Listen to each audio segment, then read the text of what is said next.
Welcome to Penrose Learning, where we make understanding easy. You start immediately by confirming you have a Google account and a stable connection.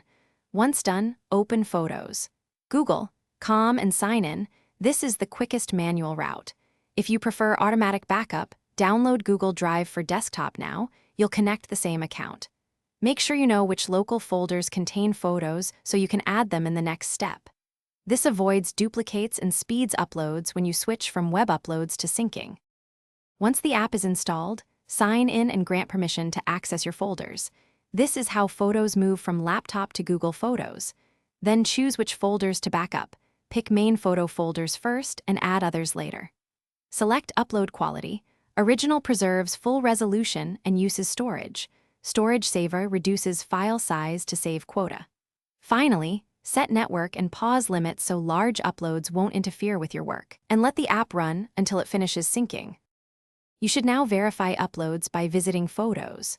Google, Com and reviewing the Recent section. Once confirmed, create albums and tidy file names. If you want cloud-only storage, remove local copies after a successful backup, but make sure downloads are complete. If uploads stall, check your Google storage quota first, then confirm Drive for desktop has folder permissions and is not paused. If problems persist, restart the app or your laptop and retry. This resolves most sync and permission glitches quickly. Thanks for watching. If this was helpful, leave a like and consider subscribing. See you next time.